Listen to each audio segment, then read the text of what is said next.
Hello everybody! We are here with a different kind of video today. I am not so much doing like an open boxing. What is that called? Unboxing. Not so much doing an unboxing or like, tech showcase or anything of this device, but I will be showing off what the Odin Pro can do, because I've had a few weeks with it to kind of, get everything set up, tweak settings on games that were causing me issues, that kind of thing. And I feel like I'm finally in a place where I can just show it all off without having to mess with a bunch of things. Theoretically. So yeah, we're going to just do a little deep dive, a gaming showcase, talk about the device itself a little bit, as well as what it can do.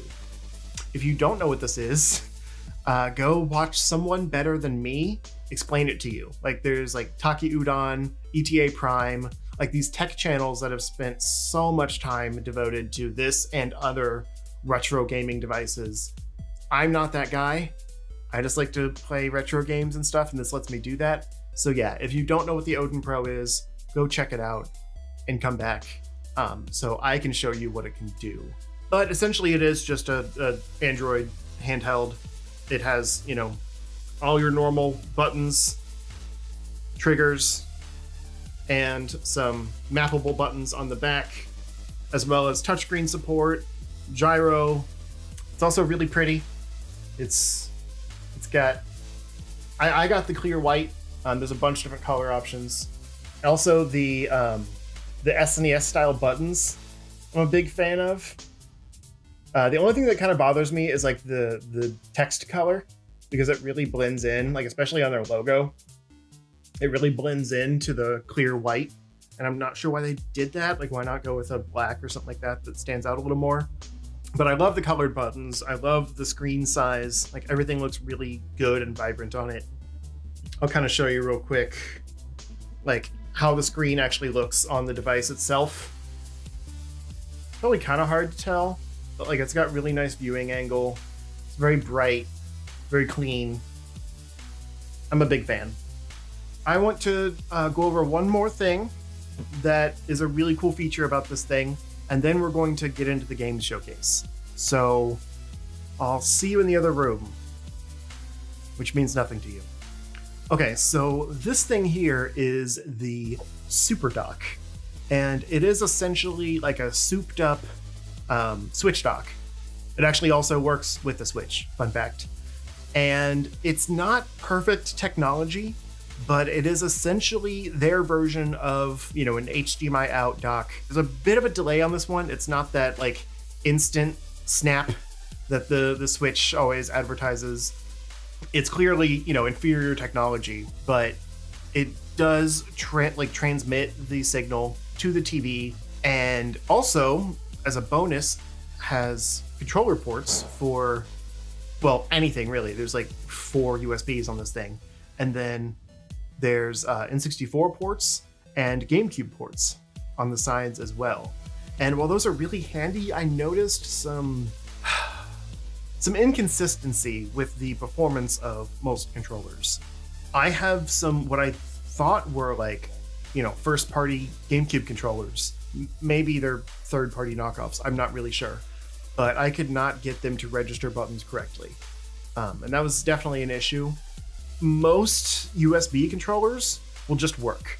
You plug them in, the Android system recognizes the type of controller, generally will map it for you. Some emulators are weird with the mapping and you have to manually do it every time, like Dolphin. But for the most part, it just works. And this could be really nice for, multiplayer, for example, where a lot of these handheld devices don't have that option. You could do local multiplayer with actual hardware controllers on this thing that gives it, some extra functionality as far as retro gaming is concerned.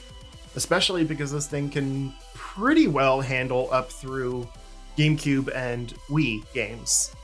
With some spottiness, but at least for a lot of party games, you can make it work. Like I said, I haven't had total success actually getting controllers to work. Sometimes they register, but the button mapper doesn't recognize the buttons as the correct buttons. Other times they work flawlessly right away. Some controllers don't register at all. It's been pretty weird. I would love, honestly, just like universal controller mapping on the device itself, since the only thing it has is an on-screen button wrapper, which is still handy.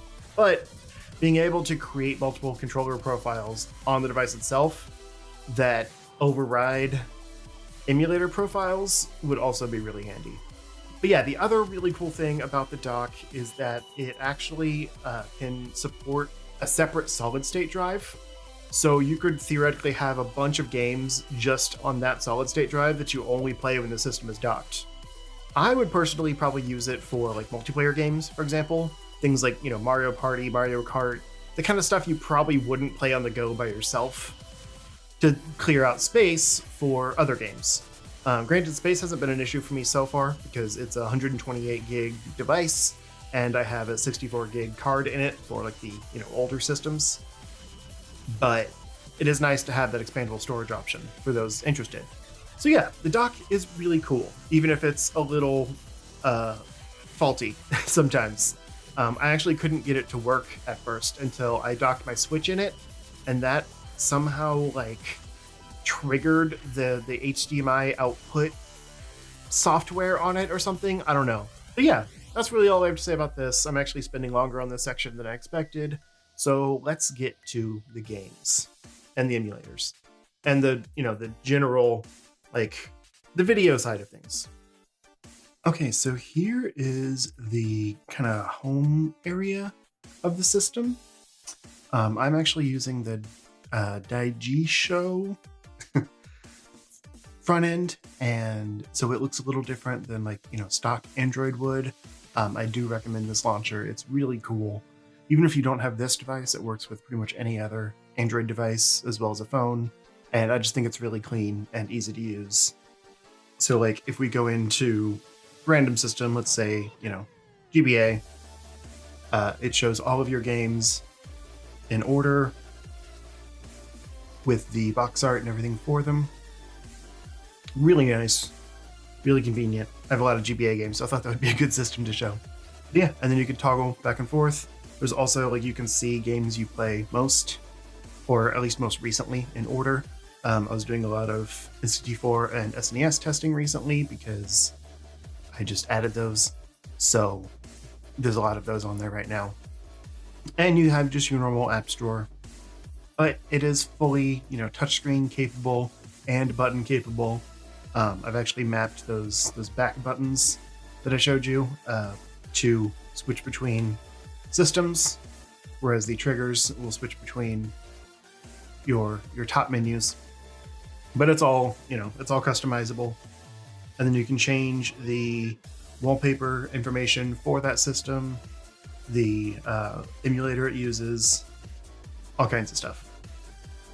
You can also pull up just a random game, which is kind of fun if you don't know what you want to play. Just hit random, and it'll go to something. But what you're really here for is the actual emulation showcase. So we're going to start with the lower range stuff. I'm not going to show a lot of it, but there are a few things I want to show off here.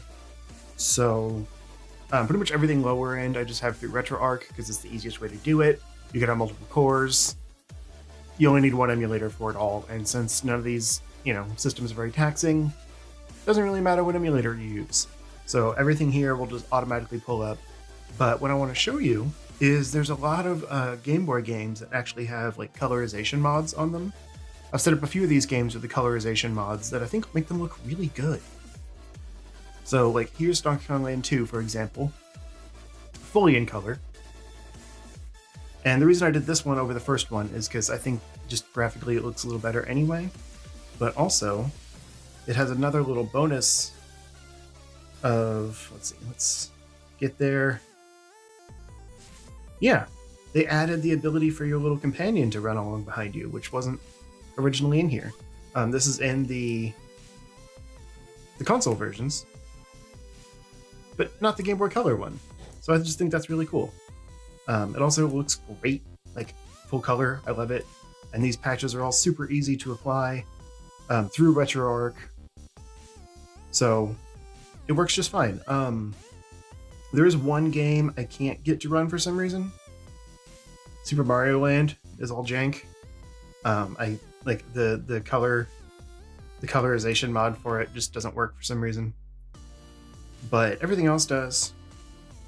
I actually showed this one off on Twitter. I thought it looked really good. But we'll just do a few seconds of this because it is Halloween time. So we'll show off a little pumpkin zone. I just like started in the middle of this level. That's jarring. I guess that's where I left off, but still weird. Oh crap, oops. Alright, well, that's fine. You got a little pumpkin zone action. And then I'm gonna skip over Game Boy Advance right now because there's nothing special about it. N64, I was actually having some issues with. The RetroArch emulator doesn't work with it for some reason. If I switch over to the RetroArch core, nothing runs. It was like booting, but just showing like graphics issues. But now it's not doing anything at all, which is kind of weird. But yeah, if you go in with the standalone Mupen emulator, Mupen, that's fun. I have the free version, so there's like ads and stuff. I might pay for it eventually because this is kind of annoying. But it's a great emulator. It works super well. And the emulator has fast forward function, which is also pretty cool. I just realized I wasn't sending audio. My bad. We'll fix that. So yeah, there's still a few random graphical glitches for some reason. Nothing major, but N64 is always notoriously tough to emulate. So there's slight issues, but notice it is running very well. Like I said, I just started this, so I don't have any progress in anything. But yeah, that's all we're gonna do here. You don't really need to see anything from Donkey Kong 64. Let's drop out of that. And then another one I wanted to show off was Nintendo DS. Another, low-end system that runs perfectly well on here, even at high resolutions. But because this is a touchscreen, you can actually simulate the touchscreen stuff. So, like, I think this was an example. Land. So yeah, you can actually, you can swap screens very easily. Just with the click of a button. Quickly swaps. And you can actually map the touch movement to the right stick. This emulator has something called... Yeah. So the right stick mode can be changed between different things. And first-person shooter mode kind of like... It recognizes that the DS game uses the screen for moving, your aim or whatever. And it actually automatically maps that to the stick, which is really cool. I would like to make it a little more sensitive, but it's not bad. And then you can still easily tap the screen for things that you need. You can also map those to buttons, but I haven't really had much success doing that. I don't really like it, so it's not a big deal. Yeah, so you have basically full touchscreen control without having to deal with the, actual touchscreen controls for moving your aim around.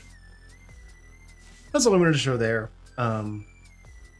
There's also quick toggles to maximize one screen, but I don't personally use that because I don't play any games where the other screen isn't really used. I kind of like having it, but there are some cases like this one, for example, where you actually do kind of need the screens to be on top of each other, and obviously you get a lot less screen space, when you have... Sorry, I'm not actually looking at the game.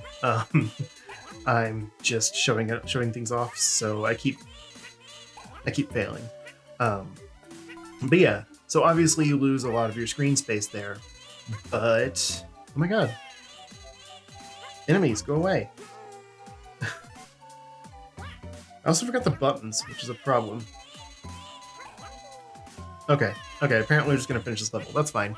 I'm trying to focus on my commentary and not the game, but here we are. Wait, what? What happened? I couldn't go through. So yeah, these games aren't really ideal to play this way, since it's very much a vertical focused game, but you can do them. It's totally functional. It's just about the size of, like, maybe even smaller than an actual TS screen. Not great. Most games that you can do side by side, though, like, you're getting plenty of screen space, you know? You can get some hints at some upcoming videos, because I've been using this to record a lot of footage for things. So that's kind of fun. But yeah, like, you know, a normal DS game, you can also do, in case you couldn't tell, you can do individual game layouts for the way the screen looks. This one, the bottom screen is just the map, so like you don't really need it. You know, if you really need to see, you can click over, but you don't really need the screen for that much. So I can keep it small and focus on the game content. And the game itself runs really well. I mean, it's running higher than 1x resolution. There's some nice filtering, but it doesn't look like super filtered. It's just a solid. What is this thing? Just a solid way to play these games, especially when you don't really need the touchscreen, because it's just full gamepad control, and it's really smooth. The screen also looks great. I know I'm not showing it off right now, but it does. I thought about doing like off-camera gameplay. I just don't like how that looks, honestly. I thought it would make more sense to do this. Yeah, so like, even these fast-paced games are really fluid. The buttons feel good. It's just a very satisfying system to play. There isn't really anything else on the low end that I want to show you. Except, actually, there is one more. Virtual Boy, with the 5 games worth actually playing on this system, also runs really well. But the only thing I've been playing so far is Wario Land, because I think this game is really cool. Okay, so yeah, like, you can do different color options. You have just the normal red and black, which is awful. I can't. I really like this black and white. I wish there were colorization mods for these games, but I get that, not enough people care about Virtual Boy to go through the hassle of making colorization mods for these games, but I just think this game would look really good. There actually is a colorization mod for Wario Land 1, which was the only one of the games that's, on the regular Game Boy. The others are all Game Boy Color or Game Boy Advance. And that one looks really good. I wish they could do the same with this, but I totally understand why they don't. But that being said, it's still really nice to play. The quality of the graphics is really good, despite it being essentially 2-color with some gradients. So yeah, I've actually been super enjoying playing Virtual Boy games like this without that awful red hue. That being said, this game is pretty tough. And you don't get the 3D effect this way. But why they never remade this game for 3DS, I do not know. Anyway, that's Virtual Boy, which also is through RetroArch. A lot of these games I'd never played before because I didn't have a Virtual Boy. So it's really nice to be able to do this. Moving up from there, we have PSP, which this can also run extremely well. I have God of War running here at I think it's 2x resolution. Let's see. 3x resolution. It looks great. Ooh.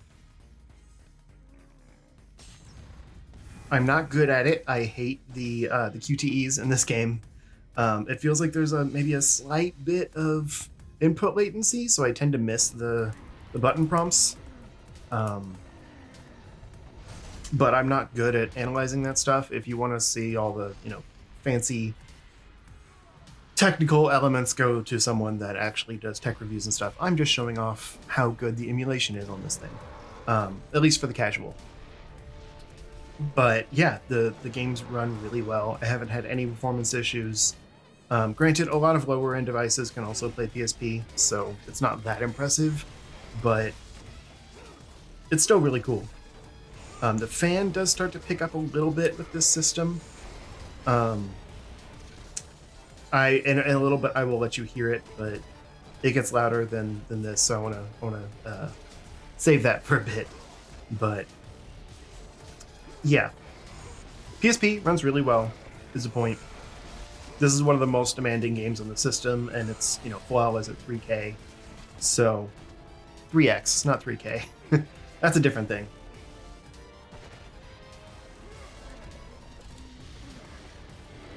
But like I said, the QTEs still suck. So we're gonna quit out of there and move on to the higher end systems. So PS2 and GameCube are pretty hit or miss. I've collected kind of a good selection of games that actually do run mostly well. There's some tweaks you have to do, but like especially, you know, Ratchet and Clank, for example, that's a PSP game that I'm playing the PS2 version of because it has the dual analog control and stuff. That runs well because it's a PSP game. Then there's kind of some of the lower end ones, like Shaolin Monks. You can see the stats up top. It's stable.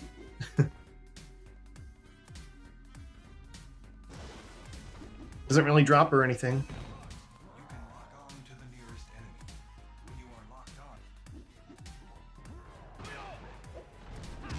We'll just get a little gameplay in here just to show it off. Whoops.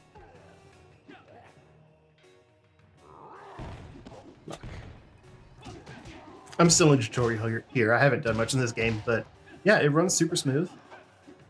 You can start to hear the fan now, though. Oh.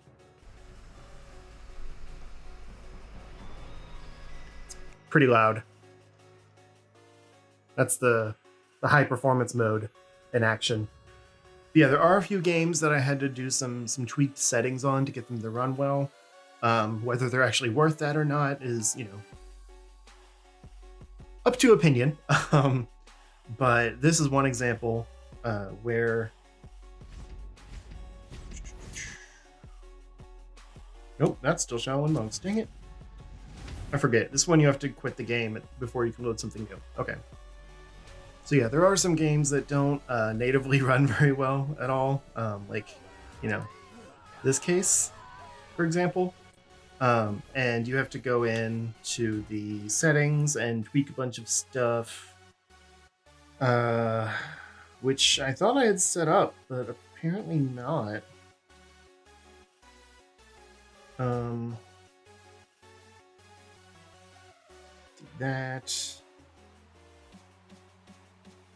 That.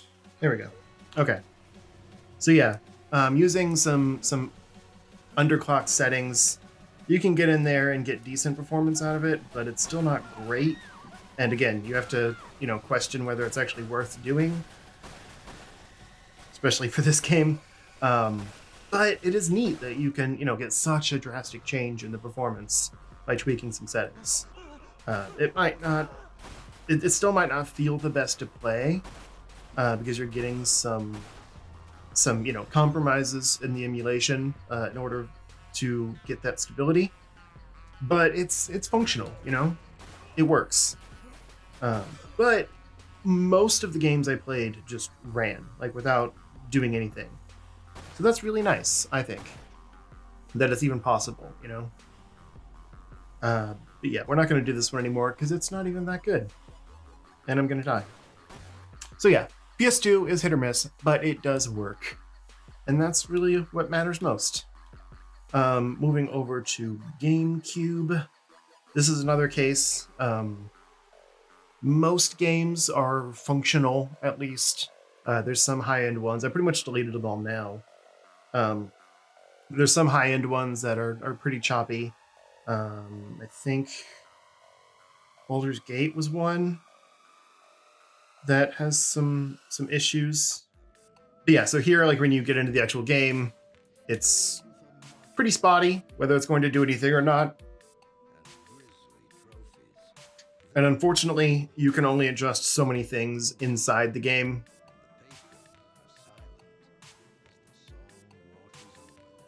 You can adjust the clock speed, but you can't actually like change the resolution or anything from inside this emulator. Yeah, see now it's chugging.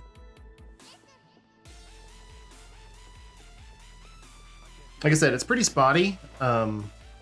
Sometimes you'll get better performance than others, but it's not ideal by any means. I also thought I had a save file already, but apparently not. So give me 1 second so we can actually get into some combat. Okay, so yeah, frame rate is very temperamental. Adjusting the clock speed does not make much difference in this case. I don't know why this game specifically has so many issues either. Like, it shouldn't be a super taxing game, you'd think. But nothing I try does anything.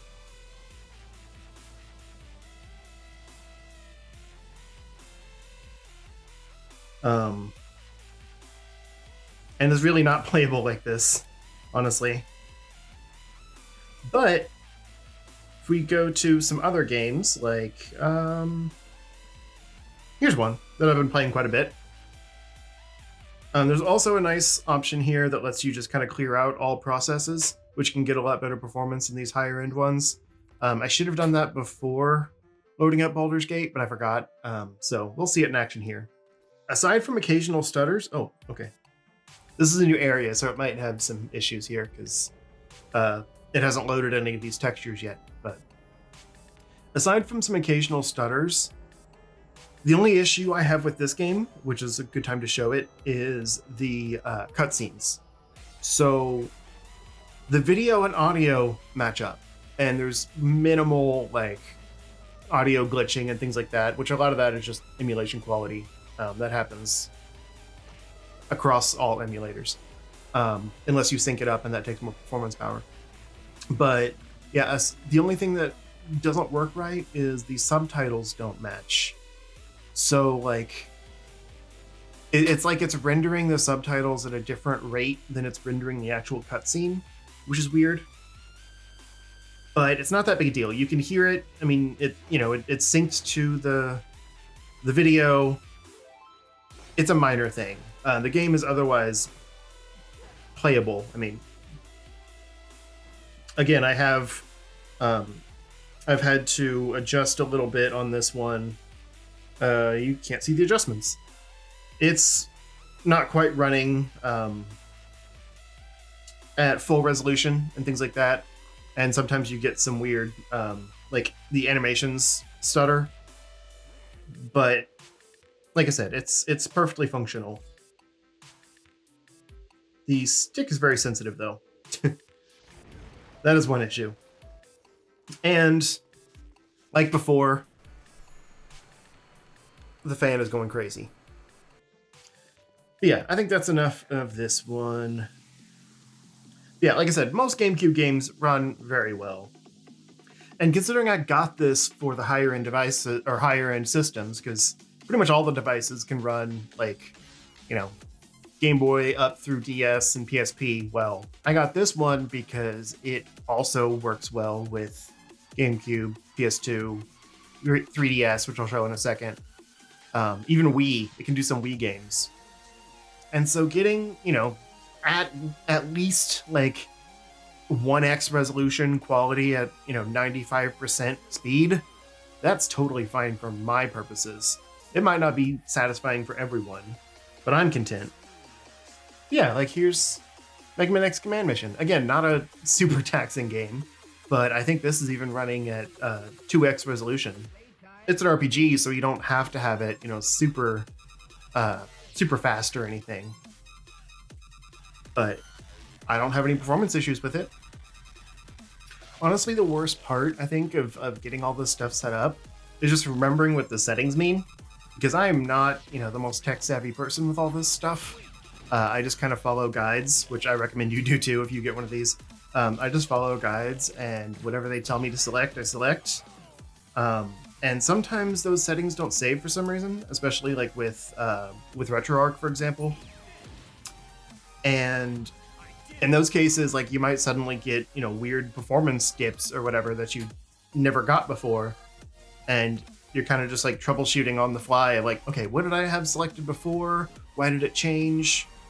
Was it like a, you know, game specific setting that now like is glitching, or did my stuff not save to the emulator? What? Or you might change the universal setting, and then realize that the way that affects every game is bad because you meant to just change the game settings, but you changed the universal settings. It's a whole thing. So yeah, it's a little tricky sometimes, but being able to get, you know, the 100% like 60 frames a second performance where you wouldn't otherwise makes it worth it. And I will quickly go over my different emulators at the end, for those that are curious and don't just care about, you know, the emulation itself. But all right, I think that's enough GameCube. The final showcase I want to do is 3DS, because I think it's honestly the most impressive. Just like, I did not expect any 3DS games to run well, but actually most of them do, or most of the ones I've tried at least. If they don't run full quality, they at least run with minimal stutters. And this is another emulator with limited options that you can change like in-game, unfortunately. And for some reason, some things I have to check every single time, which is kind of annoying. But yeah. So this is running at 2x resolution. Stutters occasionally going into battle and like transitioning between maps, just because like it has to load a bunch of new textures and stuff. But like in gameplay, it's great. Works super well.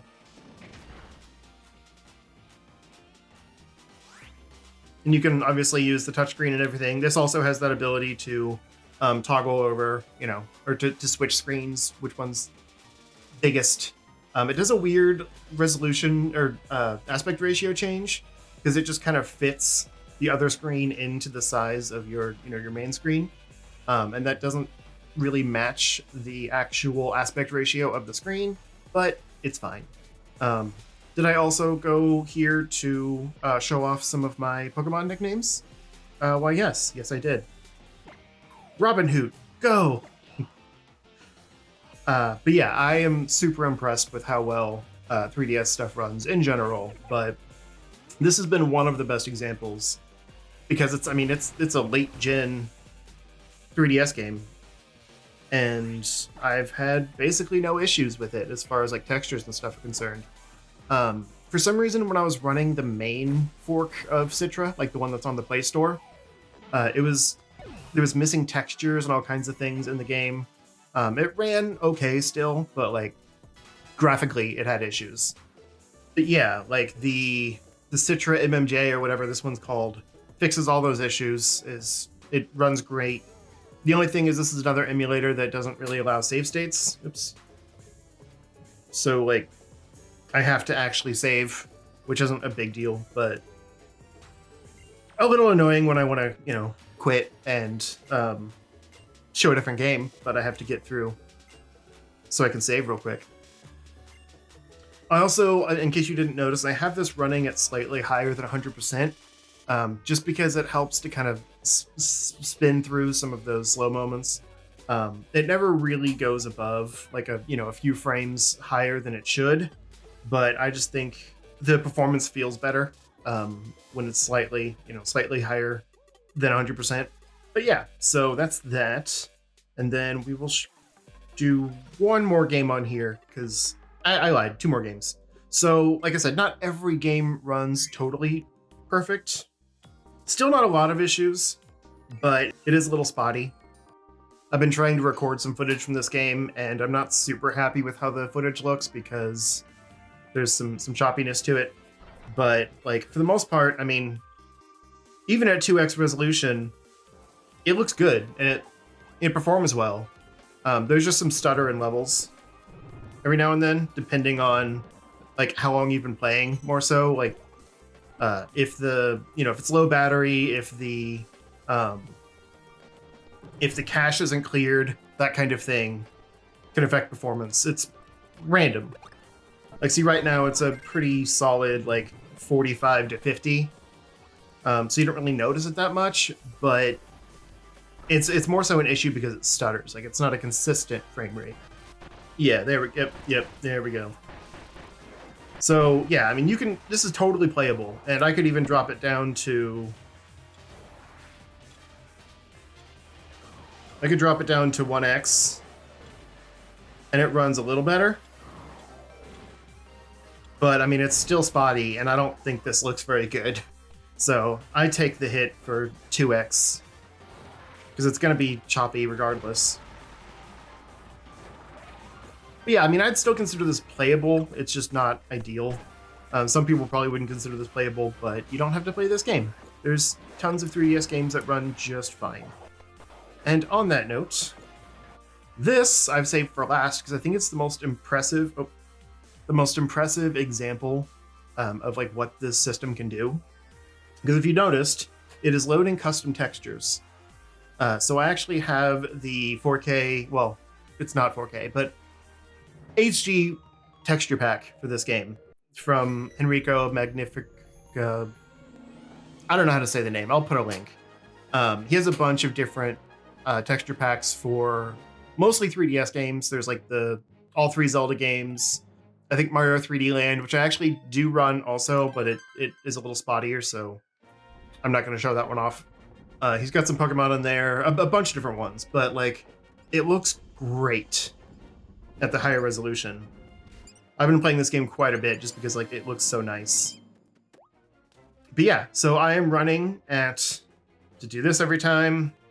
I'm sure there's a way to automate it, but I can't get it to work. So I'm running at 2x resolution with a HD texture pack on, and there's like no performance dips. It's incredible.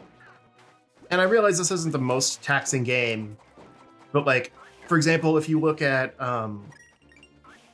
Link's Awakening HD on the Switch, like just running that game normally on the Switch, it has some stutters.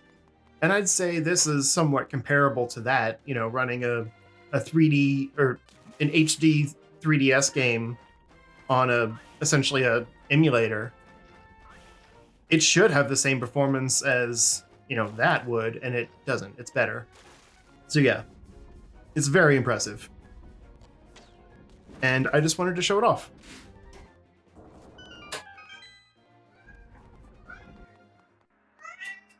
And now Gimli wants to show off the Song of His People. But yeah, I'll play a little bit more of this because I just think it's really impressive, and I love this game. But this is kind of my prime example of like what the Odin Pro can do, because it's not just emulating a 3DS game. It is like, you know, emulating the ideal version of this 3DS game. And that's super impressive to me, that it can not only run the game, but run it, you know, better than the 3DS can, essentially, despite being, you know, Android phone technology. It's really good, is the point. I think we'll quit here. And like I said, I'm going to end this off. That's all the games I want to show, but I want to end this off because my battery is dying.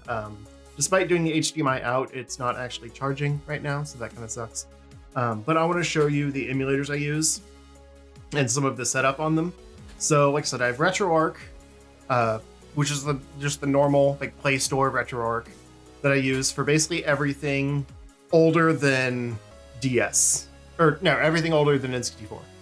Game Boy, Game Boy Color, Game Boy Advance, which I realize is technically newer than N64, but like power-wise.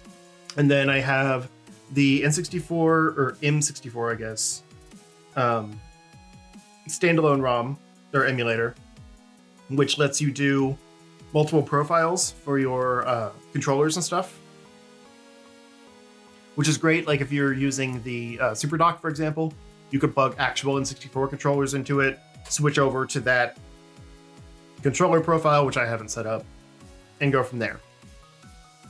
Whereas like with Dolphin, for example, you have to manually remap the controls every time, and it's super annoying. I wish Dolphin would put it in controller profiles, but yeah. And you can also, edit the graphics options and stuff, but the default was fine for me.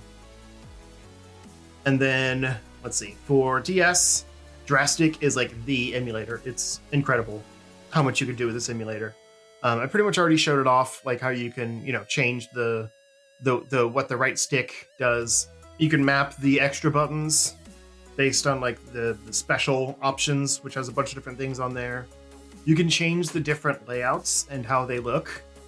So like that's how I went in and edited the landscape option the way I wanted it to look, and then you can set individual game profiles. So like, Yoshi Island had the portrait 1x1, but most of them just have the side-by-side landscape. So there's a bunch of different ways you can do that. And then you can, set a toggle to switch back and forth between different modes or different screens, whatever the case. For PSP, I have the cat call emulator, which again has very simple settings in it. Gives you a lot of options. Nothing that you really have to mess with that much, but you can do some pretty high scale stuff to kind of, make the picture look better. I have some issues with some PSP games, especially like cutscene flickering, but apparently that is an emulator issue, and so I just don't keep those games.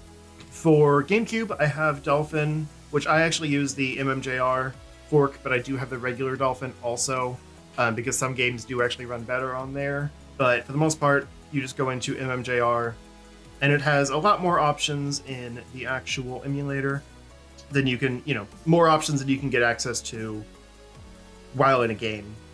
But there are kind of like default settings that I went through and found you were supposed to set.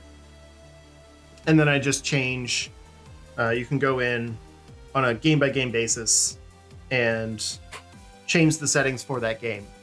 But, I didn't show Wii. But the Wii settings have their own toggles as well. And you can do, the individual game options here with the Wii input options. I'm not going to show off any of these games. Wii runs just as well as GameCube, which is to say hit or miss, but these like mostly side scroller or like, 2.5D style games work really well. They don't need a lot of Wii remote input, so they work super well. And a lot of times you can map like basic pointer functionality and shake controls to the buttons and the sticks. So it still works just fine. But yeah, then for PS2, we have the Aether SX2 emulator, which again has a bunch of different options in it, but pretty much all this stuff you can change in emulator. It's not a big deal. And you can edit the individual settings for each game, which is, I think, what I didn't do before. You're supposed to do it here and then save that, and then the overall is its own thing, because it saves whatever you did the last setting for within a game. The only tricky thing with the PS2 emulator is you have to get your own BIOS for the emulator to function, which I will not tell you where to get those. And finally, we have 3DS, which is the Citra launcher. So like I said, I have the normal fork, but I also have this one that is still running a game. Let's close out of that. So this one basically puts your device into like a benchmark mode. So it kind of cheats it into stealing more power than it would otherwise, which is how it can run these games better. The normal Citra fork is fine. Like I said, I had some graphical issues in some games, but like performance-wise, it wasn't that different. I just prefer this one. It has more options and runs games at higher resolution and things like that. So it's just better. The normal fork does let you do save states and stuff, so it does have that benefit. And there's a few other forks of Citra and Dolphin that people have played around with. I like to have one emulator and call it quits. If it, I don't want to tweak each game in different emulators, and like that's just, it's too much work. If every game that I play runs fairly well in one emulator, I'll stick with that emulator. I don't need to test around a bunch. But yeah, so that's my setup. And the only other thing I will say is you can do some things like the like Steam Link, for example, which I thought I had on here. Steam Link, PS Play, the Xbox game streaming, all of that stuff is on here, and it runs perfectly well. There's obviously a little bit of latency because it's game streaming. It has that. They run the same as any other device, and it's really nice for that kind of stuff. Most of the times, because it is a Wi-Fi only device, you're probably going to be playing at home. So it's more just like if if it's the convenience of laying on the couch or something while you're, playing on a PS5 that's in another room, or like if you have kids or, a wife or whatever that are using the TV, but they're not using the system, then you can, mirror that over to here. But like, it is still streaming. So the device, like if you're sitting next to your PS5, like playing on here, it's showing the same thing on both screens. You know what I mean? So there's not much reason to do it like at your own home.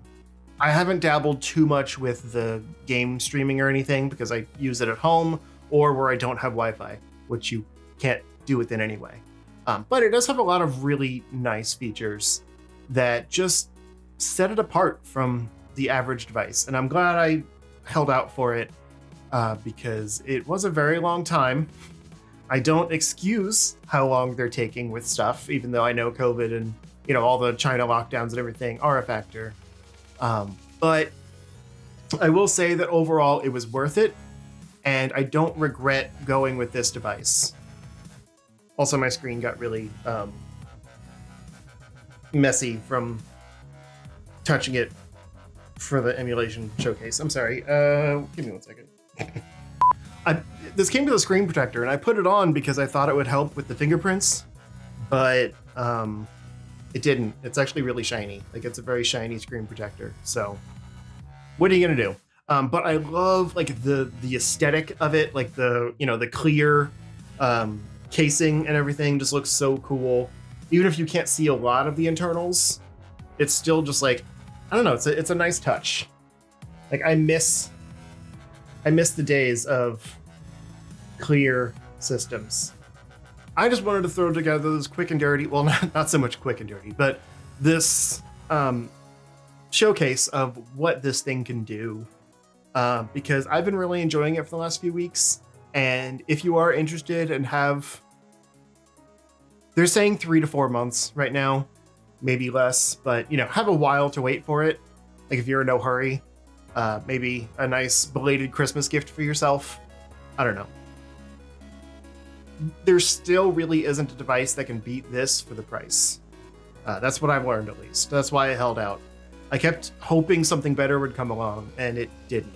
And it's smaller than a Switch Lite, which I don't have to compare, but I'll like put a picture or something over here. Yeah, everything's mirrored. I'll put a picture over here of the Switch Lite.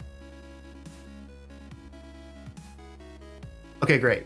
Yeah, this has been long enough. I don't want to keep going on and on about this thing, but I really love it. It's been like the main thing I've been gaming on lately. That's all I really have to say. Sorry this was so long, but I hope you enjoyed it. It's a different kind of video. Still gaming, a little tech, but I just wanted to show off some of what I've been playing, how I set this all up. I thought it seemed really cool. I feel like I'm talking in circles now. So anyway, from me and my little device that's about to die. Bye.